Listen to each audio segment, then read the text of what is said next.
राम रावण को वध करने के बाद पुनः अयोध्या आए तो उस समय दीपावली जब मनाई जाने लगी, त्रेता युग से शुरुआत हुई। तो दीपावली में दीपक किसने बनाया? किसी अन्य जाति ने थोड़ी बनाया, कुम्हारों ने बनाया।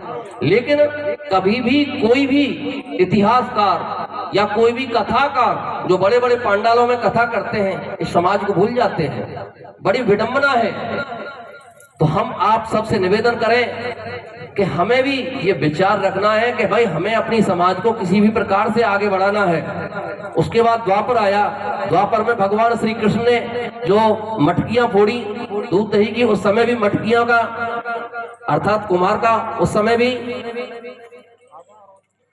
उसके बाद कलयुग, और कलयुग में आप पढ़ते हो हड़प्पा और मोहनजोदड़ो की सभ्यताएं, उसमें भी मिट्टी के बर्तन मिले हैं। तो वहां भी अर्थात चारों ही युगों में हमारे इस प्रजापति समाज का इतिहास रहा है। लेकिन बड़े विडंबना की बात है कि आज हम सब बिल्कुल इस चीज को भूले पड़े हैं कि हमारा इतिहास क्या है। हम अपने इतिहास को बिल्कुल भूले हुए हैं। मातृशक्ति विराजमान है। हमारी माता पथवारी, पथवारी के विषय में मातृशक्ति बैठी है, जानते हैं क्या लेक्चरर साहब? पथवारी जी के विषय में व्याख्याता जी, माता पथवारी जी, आप भी हमारे कुम्हार समाज में जन्म हुआ और सबसे पहले देवी माँ के पूजन से पहले पथवारी माँ का पूजन होता है। इसलिए हमारा इतिहास बड़ा पुरातन इतिहास है। कोई भी शुभ कार्य होता है, कुंभ कलश जो कि गणेश जी का स्वरूप माना जाता है, सबसे पहले अग्र पूजा की जाती है।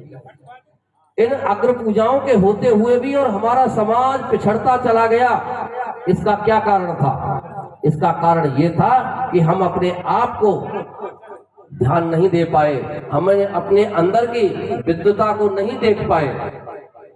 सबसे पहला अगर आविष्कार में बात की जाए, वैज्ञानिकों में बात की जाए, तो सबसे पहला वैज्ञानिक कुम्हार है। अब तर्क देंगे क्यों है? सबसे पहले आविष्कार अगर वाहन का हुआ, पहिए का हुआ, तभी तो वाहन चले। और पहिए का आविष्कार कहां से हुआ? हमारे चाक से हुआ। चाक इस प्रकार से यूं गोल घूमता है। कुम्हार ने सोचा कि इस चाक को इसकी बजाय इसको यूं घुमाएं और उसके ऊपर कुछ वजन रखे तो वो आगे बढ़ा सकता है। तो इस प्रकार से चाक से पहिए की उत्पत्ति होने के बाद वाहनों की उत्पत्ति हुई। तो पहला आविष्कारक भी कौन है?